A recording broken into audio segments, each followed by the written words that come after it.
Yesterday, being 30 of April 2026, a young boy, Gando Dogashi and Ndo Akodo,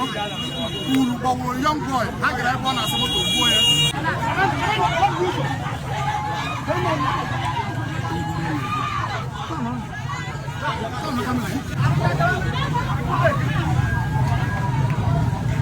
So you can see, yesterday I had with a young boy. So no, but they are doing protests. So that is what is happening here. And that Kodo and Ndo Dogashi, they killed a young guy.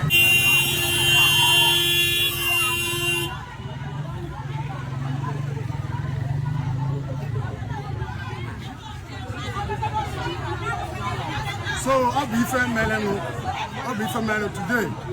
So if you hand over the one with the woman and a protest since in the morning, I'll be not going to Hollywood.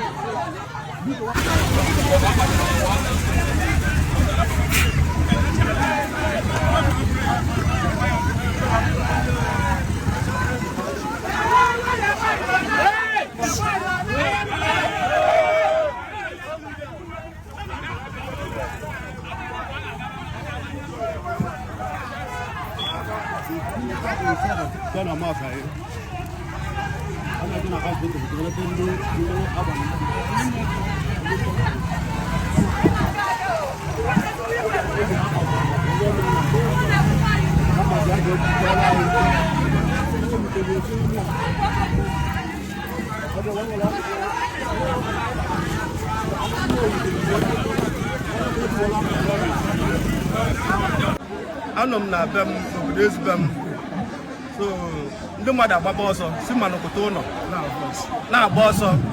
so after ka a na-agbado ọsọ njụọ ndị ahụ kedibe na-eme asị na onwe ndị bata n'obodo so mụ na ụmụ agbaba olu nọ ndị polisi ọ nọ ndị antikọt ọ nọ ndị na-ejide mmadụ ndị na-akpụkọ ndị mmadụ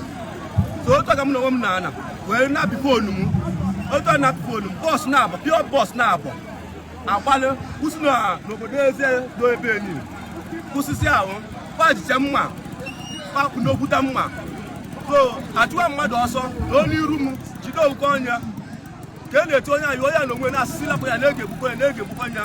ka na-amụ ya bụpe mma ka a na-amasị ya akpụ ụdị bọọlụ ga-eje tie na moto afta ka echezide na moto ma kpọgolo elu masị ka ha jee na nke akịdị a ka ha si ka ha jee si na-abata azụ na onye ọbụla abata ma na a ga-agbụ ya egbe ibe ka ekwu enwetara na a ga-agbụ ya egbe na nke akịdị akịdị bụ onye ahụ egburu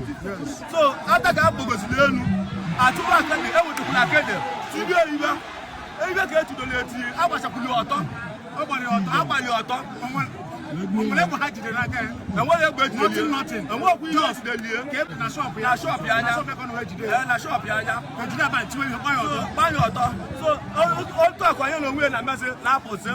agbanye egbe anyị ga-agbanye egbe a bụ n'ebe a agbanye egbe ahụ agbaziri ya o nwezi ndị gbakọtazi elu rọọchịzi ya na-apụtakwa onye nwapụ ga-apụta onye mpụ na ọ ga-anwụ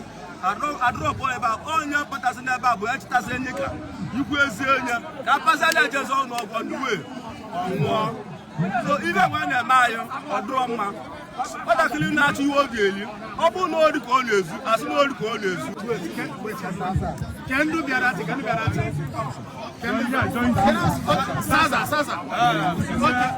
Okay, ndị udo ga-asị and ndị aka odo so ndị udo ga-asị ma ndị aka odo bịara ihe ọha na ndụ na mgbapụ ga-afọ vileja na mgbapụ ka ndị udo ga-asị na ndị aka odo bịara one young guy okay ọ bụghị isi ha na-ebu ha na-eme before